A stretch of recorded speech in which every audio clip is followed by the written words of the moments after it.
Hoje eu vou responder a um questionamento que me chegou via e-mail sobre a lista de exercícios do tópico L, o exercício número 19, para considerar as seguintes superposições de orbitais atômicos. A superposição 1, por exemplo, 2px menos 3dxe ao longo do eixo Z, mais essas outras duas superposições. Em seguida, utilizando os diagramas de superfície e limite e desconsiderando as diferenças de energia, faça um desenho que represente os orbitais atômicos, que são rotulados por OA, e os orbitais moleculares, chamados por OM, gerados. Rotule todos os orbitais e os eixos cartesianos. Indique os sinais das funções de onda adequadamente. Então, vamos à primeira superposição, que é a superposição entre os orbitais 2px menos 3dxe. Então, a gente sabe que os orbitais 2px, ele tem os lóbulos orientados segundo os eixos, o eixo x, então, desenhando as coordenadas cartesianas, considerando o eixo z, o eixo internuclear, o eixo x aqui para cima. Então, nós vamos desenhar o orbital 2px. Então, essa bolinha marcando aqui a origem. Então, nós temos o sinal positivo para cima, negativo para baixo, porque nós precisamos lembrar que os orbitais, eles são a representação das funções de onda, que são funções matemáticas. Agora, aqui embaixo, eu vou lembrar para vocês como que nós desenhamos o orbital 3D XZ, que são os lóbulos orientados segundo os eixos XZ. Então, nós temos o eixo, né, o XZ e os lóbulos desenhados entre os eixos, e aqui eu vou desenhar o orbital 3dxe positivo, ou seja, sinal positivo nesse primeiro quadrante, negativo, positivo, negativo.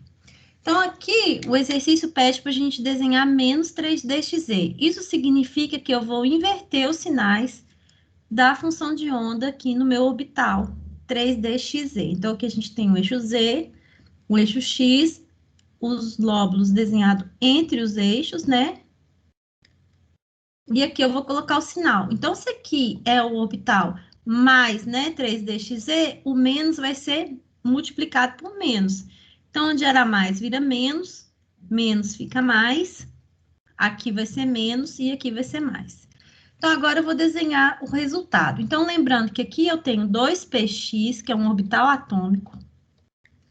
Tenho aqui o 3 menos 3dxe, que também é um orbital atômico, e vai resultar num orbital molecular. Então, agora, nós temos o eixo Z. Sabemos que, como essas duas funções de onda têm o mesmo sinal, vai resultar no orbital molecular ligante. Então, aqui eu vou desenhar os dois núcleos, né? E vou desenhar o orbital molecular ligante, que é a superposição positiva.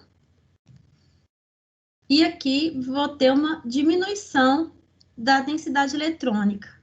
Então, com sinal negativo e positivo.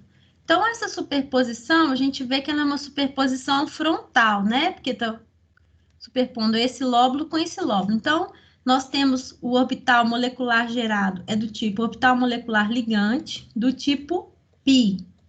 Então, nós temos uma superposição lateral. Toda vez que a gente tiver uma superposição lateral, a gente gera um orbital do tipo π. Toda vez que a gente tiver uma superposição que gerou um aumento da densidade eletrônica internuclear, a gente tem um orbital molecular ligante. Então, se a superposição é positiva, a gente tem um orbital molecular ligante. Vamos passar para o segundo exemplo, que é 2pz mais 2pz. Então, nós sabemos já que o eixo Z é o eixo internuclear, então, eu vou desenhar os lóbulos. Sinal positivo para a direita e negativo para a esquerda, mais o outro orbital 2pz, com sinal positivo e negativo. Então, aqui a gente tem 2pz com orbital 2pz, orbital atômico, né? E aqui também orbital atômico, resultando no orbital molecular. ao longo do eixo Z. A nossa superposição, o exercício está falando que é ao longo de Z. Verificamos, então, que entre os dois orbitais, nós temos sinais diferentes. Então, a gente tem mais e menos. Isso vai resultar numa diminuição da densidade eletrônica entre os dois núcleos,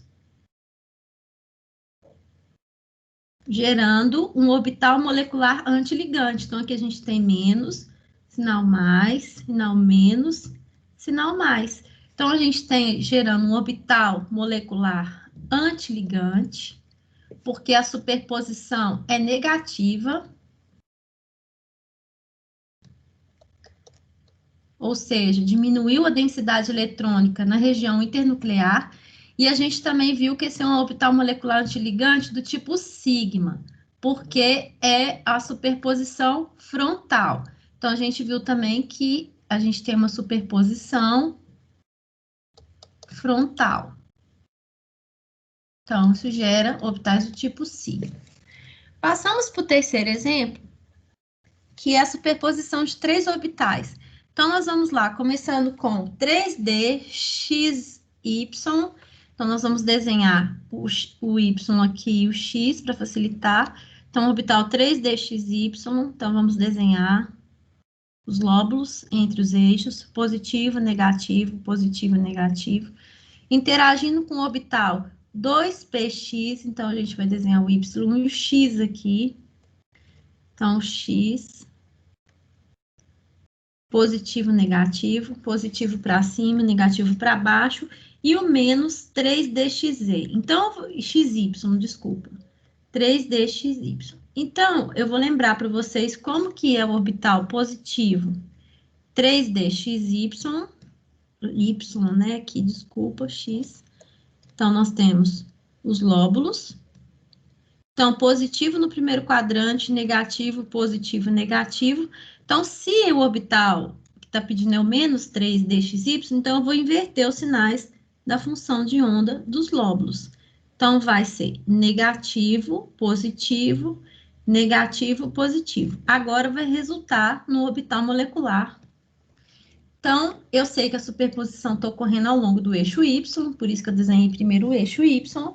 E agora, eu vou desenhar qual que vai ser o orbital molecular resultante. Então, a gente observa que a gente tem os núcleos aqui. Nós vamos colocar os núcleos. E aí, a gente tem que todas essas funções aqui, ó, elas têm o mesmo sinal. Então, elas vão se combinar e vão fundir, formando um orbital molecular grandão aqui, uma alta densidade eletrônica, certo?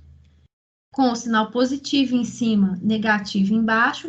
E agora, a gente vai desenhar essa parte que não foi combinada, né? Não se superpôs, né, totalmente, porque o sinal da função de onda é diferente. Então, nós temos negativo, positivo, negativo, positivo.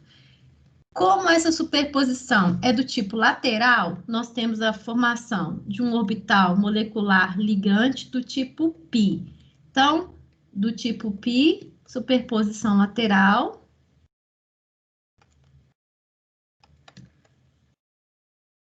E o orbital molecular é ligante porque a superposição é positiva.